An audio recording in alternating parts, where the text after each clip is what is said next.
Okay, so you want to do a little wizardry? No, not that kind of wizardry. Photo wizardry. Professional programs like Photoshop have many more features and can truly let you do almost anything with your images, but do cost money. On the other hand, Irfanview is free to download and you can still do some photo magic with it. Before we get started, I want to remind you that for much of the time, this will be a work in progress, and you should save all your work often. If you've made drastic changes to your image, you may want to save it under a different file name using the Save As option, so you have previous drafts to go back to if necessary. As we work through the features of Irfanview and select different images to edit, I suggest you save each one with another name. As we go over each tool, you may want to take a moment to pause the video and experiment. Get comfortable with the tool you're working with before moving on to the next feature. At some point, you've probably taken what you thought was a perfect picture only to discover when it was developed that your loved ones had creepy red vampire eyes. This is called, fittingly, red eye, and it's a trick of film caused by your camera's flash.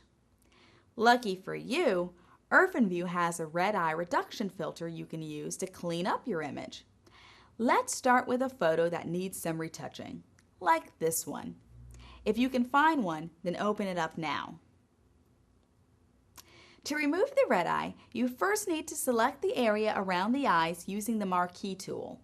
Now, click the image menu and find Red Eye Reduction. It looks for the red highlighted areas and ta-da! Irfanview also has a limited ability to improve the sharpness of your image. If your image is just a touch blurry, this might be a useful tool to clean it up. This can often happen if you took a lower resolution picture and then either cropped it too much or tried to enlarge it.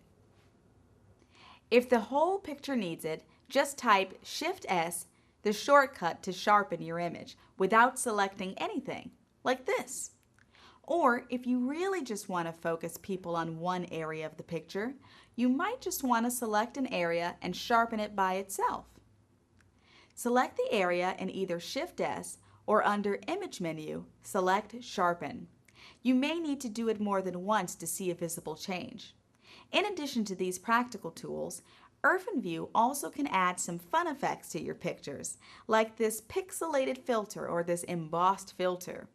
There's also a nifty way to preview what these special effects will look like.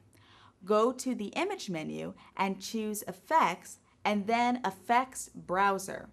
The Effects Browser will show what your image originally looked like, as well as a preview of what each effect will do to your image.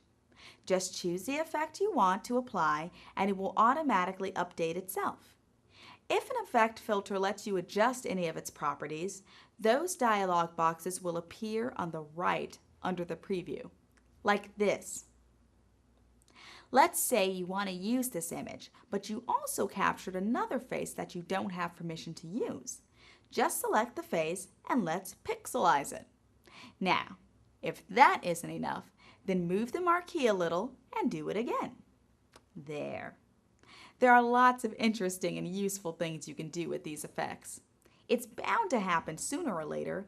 You're going to have an oops moment and do something to your image you did not intend. Irfanview has an undo command, like many programs, but be careful. Irfanview is only able to undo the most recent change to your image. So, if you cut something out of the image and then crop it, you can only undo the cropping. That slice you cut out of the image can't be undone now. This is why it's always a good idea to save a backup copy of your image, just in case of mistakes like this. In the meantime, practice with Irfanview and get to know its strengths and limitations. Don't be afraid to experiment and make sure to have fun.